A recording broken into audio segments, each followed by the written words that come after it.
प्रवीण घरी आल्या आल्या त्याच्या आईने सुनेबद्दल तक्रार करायला सुरुवात केली. त्या म्हणाल्या, प्रवीण, तू आज विचार पण करू शकत नाहीस. तुझ्या बायकोने घरात काय केलं आहे. तुझी बहीण मला भेटायला घरी आली होती. बराच वेळ बसली होती, पण ती काळतोंडी तिच्या खोलीतून बाहेर आलीच नाही. चहा बनवायला सांगितला तर ऐकून न ऐकल्यासारखं केलं. तिने आज माझ्या मुलीचा किती अपमान केला. आईचं बोलणं ऐकून प्रवीण विचारात पडला, कारण या अगोदर त्याची बायको अशी कधीच वागली नव्हती. त्याने बायकोला आवाज दिला आणि बाहेर आल्यावर तिला म्हणाला, रमा, आज तू दीपाताईसाठी चहा पण बनवला नाहीस. ही कुठली पद्धत झाली खोलीत जाऊन बसायची.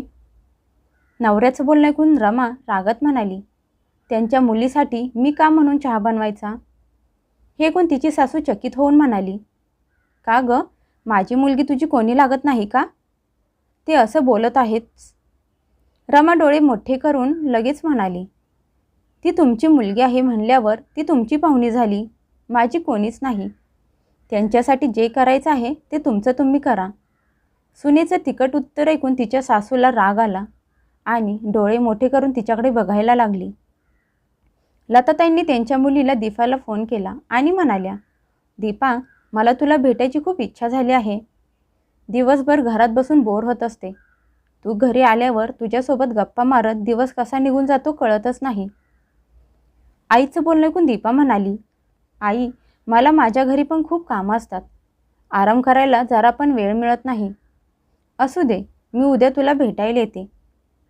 मुलीचं बोलणं ऐकून लताताई खुश झाल्या. तेवढ्यात त्यांची सून रमा जेवणाचं ताट घेऊन खोलीत आली. तशा लताताई सुनेला म्हणाल्या, उद्या तुझी नणंद येणार आहे. बरेच दिवस झालं तिने तिच्या आवडीचं जेवण खाल्लं नाही. तू उद्या तिच्या आवडीचं जेवण बनव. खूप दिवसांनी येत आहे, त्यामुळे जेवण केल्याशिवाय तिला जाऊ देऊ नकोस.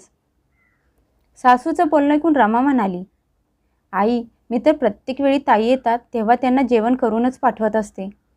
ताई आत्ता 4 दिवसापूर्वी तर आपल्या घरी येऊन गेल्या होत्या. हे ऐकून तिच्या सासूने डोळे मोठे केले आणि म्हणाली, तुझी मुलगी असती तर तुला समजलं असतं की मुलीपासून लांब राहून कसं वाटतं. मोठी आली मला शहाणपण शिकवणारी. तू तुझं तोंड बंद ठेवत जा. मला थोडं लोणचं आणून दे. रमा काही न बोलता किचनमध्ये गेली. लोणचं आणून सासूला दिलं आणि तिच्या खोलीत गेली. तेवढ्यात तिचा फोन वाजला. तिच्या आईचा फोन होता. तिने दार बंद करून आईचा फोन उचलला आणि बोलायला लागली. तिची आई म्हणाली, रमा, तुझी मावस बहीण उद्या तुझ्या घरी येईल. तिला तुला भेटायचं पण होतं. तिचा पेपरचा नंबर तुझ्या शहरात आला आहे, म्हणून विचार केला अगोदर तुला फोन करून सांगावं. आईचं बोलणं ऐकून रमा विचारात पडली, कारण तिच्या सासूचा स्वभाव तिला चांगलाच माहीत होता. पण आईला नकार तरी कसा देणार. रमा म्हणाली, ठीक आहे आई, येऊ दे. पण आई, ती इथे राहणार आहे का. तिची आई म्हणाली, अगं राहणार नाही, फक्त तुला भेटायला येणार आहे. म्हणाली, तुला लग्नानंतर भेटलीच नाही म्हणून येत आहे. हे ऐकून रमा हसली आणि म्हणाली, ठीक आहे आई, तू तिला सांग मला फोन करायला. दोघी मायालेकी फोनवर थोडा वेळ बोलत बसल्या आणि फोन ठेवला. नंतर रमा विचार करायला लागली की आता घरात कसं सांगू की उद्या तिची मावस बहीण भेटायला येणार आहे. तिच्या माहेरचं कोणीही आलं तरी तिच्या सासूचं तोंड वाकडं होत असायचं. यावरून रमाला 6 महिन्यापूर्वी घडलेली घटना आठवली, जेव्हा तिची मैत्रीण सीमा तिच्या शहरात काही कामासाठी आली होती आणि तिला भेटायचं होतं म्हणून तिला फोन करून तिच्या घरचा पत्ता विचारत होती. लग्नानंतर 2 वर्षांनी अचानक सीमाचा फोन आलेला बघून रमा पण चकित झाली होती. तिने पण आनंदात मैत्रिणीला घरचा पत्ता सांगितला. शेवटी ती तिची जिवलग मैत्रीण होती आणि तिला पण भेटायचं होतं. सीमा जवळच होती, त्यामुळे अर्ध्या तासात ती रमाच्या घरी पोहोचली.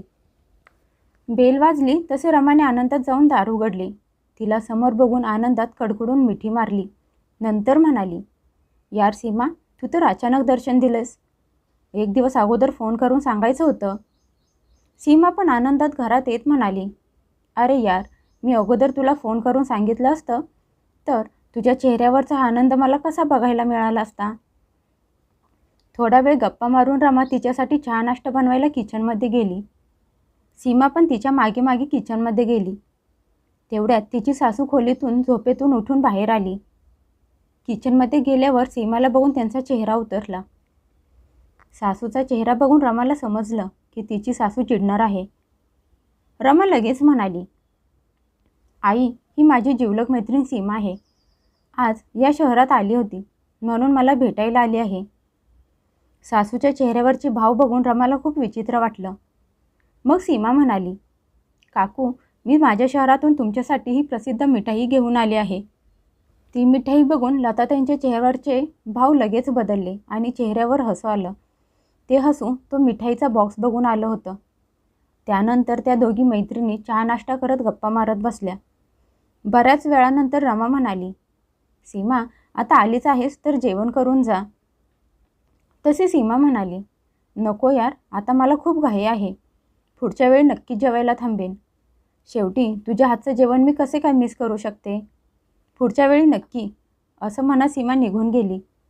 जशी रमा तिला सोडून घरात आली तशी तिची सासू तिला म्हणाली, आत्ता तर ठीक आहे, पण यापुढे मला विचारल्याशिवाय घरी कोणाला बोलवायचं नाही. हे माझं घर आहे, धर्मशाळा नाही. हे ऐकून रमा सुन्न होऊन उभी राहिली. तिच्यात सासूला बोलण्याची हिंमत झाली नाही. आणि होणार तरी कशी? आत्ता कुठे लग्नाला 2 महिने झाले होते.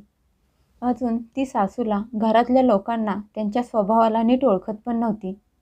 पण तिला माहीत होतं तिच्या सासूचा स्वभाव किती कठोर आहे.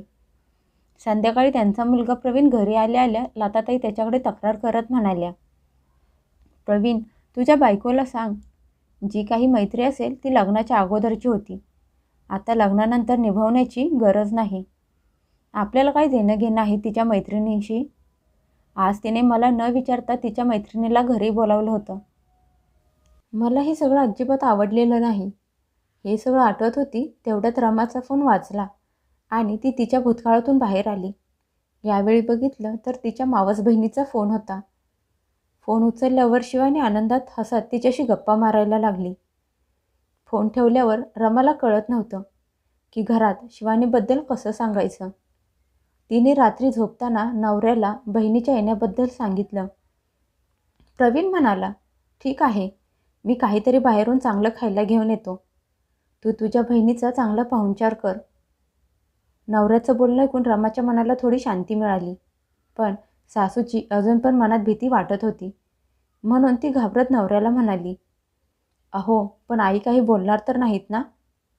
प्रवीण हसत म्हणाला, अरे, ती तुझी मैत्रीण होती म्हणून ती तू बोलली होती. पण ही तर तुझी मावस बहीण आहे.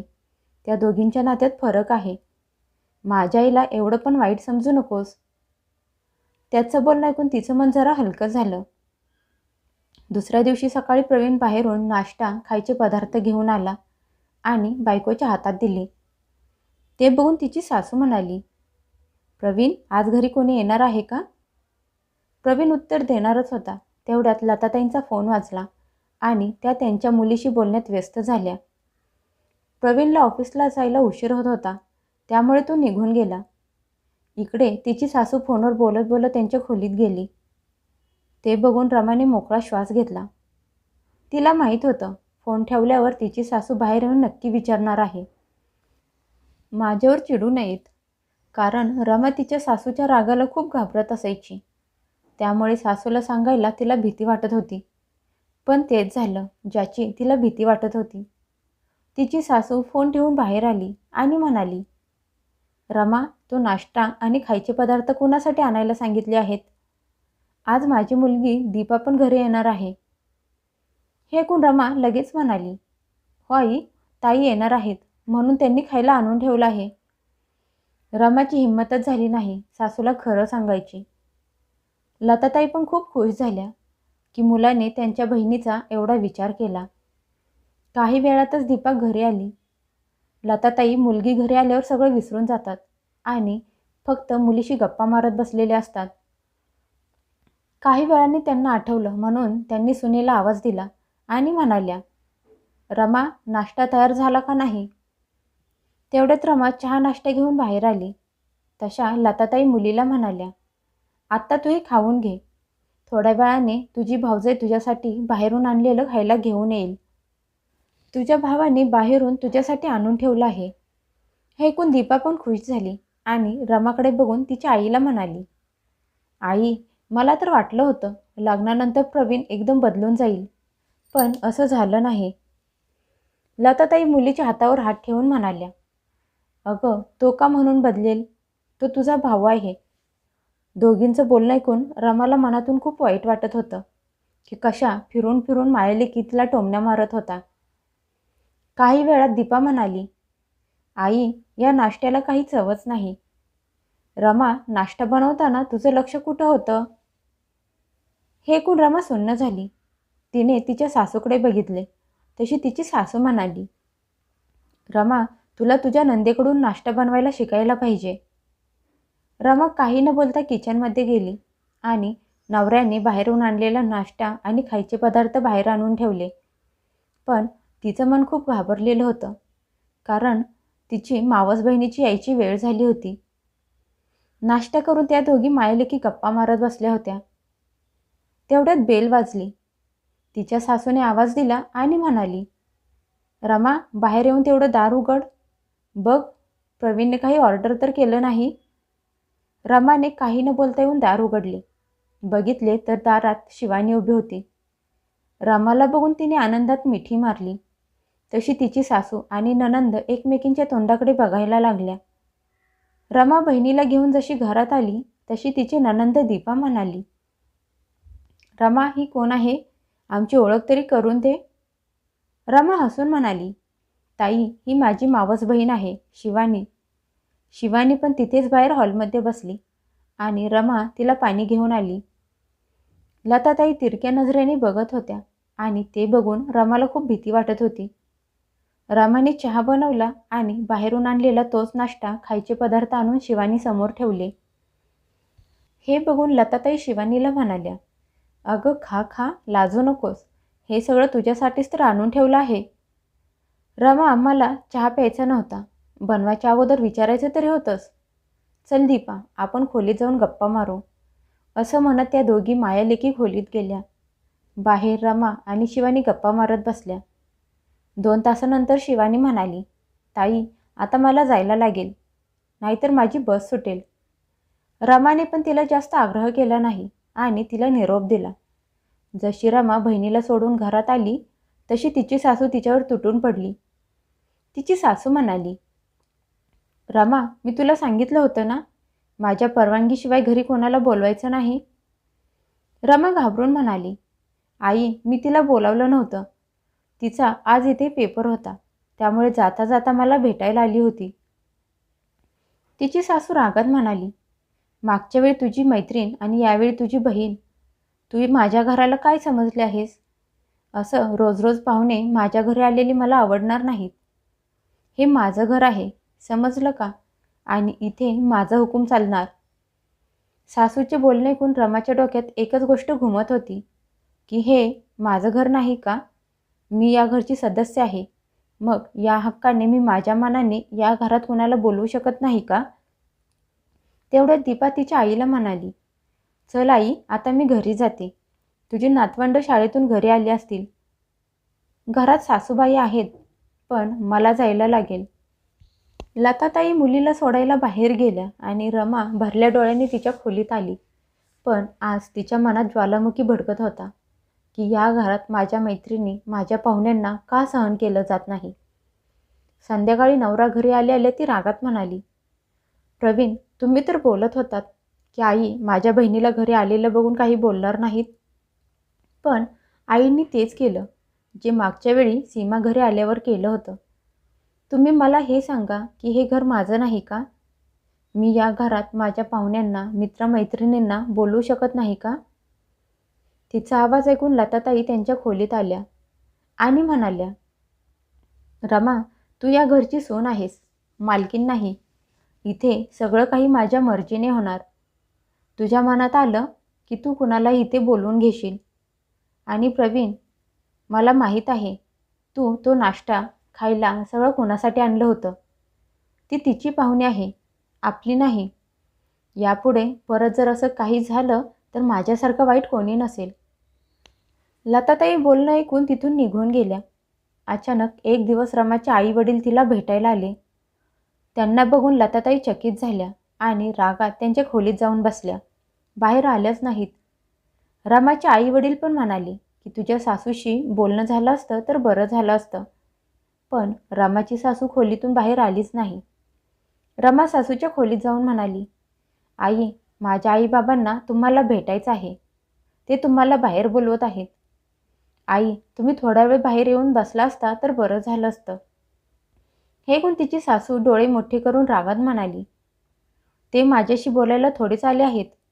ते तर त्यांच्या मुलीला भेटायला आले आहेत. रमा, मी तुला सांगितलं आहे, तुझ्या पाहुण्यांना मला भेटवायची काहीच गरज नाही.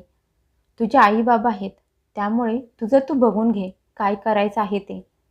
तिची सासू तोंड फिरवून बसली, पण बाहेर आली नाही. हे बघून रमाला खूप वाईट वाटलं, कारण तिच्या आईवडिलांचा खूप अपमान होत होता. तिचे आई-वडील असेच सासूला न भेटता निघून गेले आणि ही गोष्ट रमाच्या मनाला खूप लागली. संध्याकाळी चहा बनवत असताना तिची नणंद दीपा घरी आली. दीपा तिच्या आईला म्हणाली, इथे जवळच आले होते म्हणून म्हणले तुला भेटून यावं. आई, रमा कुठं आहे? तिची आई तोंड वाकडं करत म्हणाली, असेल किचनमध्ये, अजून कुठे असणार आहे? चहा बनवत असेल. जशी रमा चहा घेऊन बाहेर आली तशी तिची नणंद म्हणाली, अगं रमा, तू तर मला भेटायला आलीच नाहीस आणि चहा काय तू एकटी एकटी पिणार आहेस का? माझ्यासाठी पण चहा बनव. रमाने नंदेचे बोलणे न ऐकल्यासारखं केलं आणि स्वतःचा चहा घेऊन खोलीत गेली. हे बघून तिची सासू आश्चर्यचकित झाली. दीपा म्हणाली, आई, तुझं आणि रमाचं भांडण झालं आहे का? मग ती अशी मला भाव न देता कशी काय निघून गेली? स्वतःसाठी चहा बनवला आणि मला विचारलं पण नाही. हे ऐकून तिची आई म्हणाली, माहीत नाही, आजकाल तिचं तोंड असंच पडलेलं असतं. प्रत्येक वेळी तोंडावर 12 वाजलेले असतात. मला तर कळतच नाही, मी माझ्या मुलासाठी ही कसली बायको घेऊन आली आहे. ही तर कुठल्या गोष्टीवर खुश होतच नाही. तुला बघून जळत असेल. मी तुझ्यासाठी चहा बनवते. तू काळजी करू नकोस, मी अजून जिवंत आहे. रमा तिथून तर काही न बोलता खोलीत आली होती. पण खरं तिच्या मनात भीती वाटत होती की तिची सासू कधी पण तिच्या खोलीत येऊन टपकेल. तिची नणंद गेलेली पण रमाला समजलं नाही. लताताई त्यावेळी रागात रमाला तर काही बोलल्या नाहीत, पण त्यांनी मनात ठरवलं होतं की प्रवीण घरी आल्यावर तिची अक्कल ठिकाणावर आणली नाही तर माझं नाव लता नाही.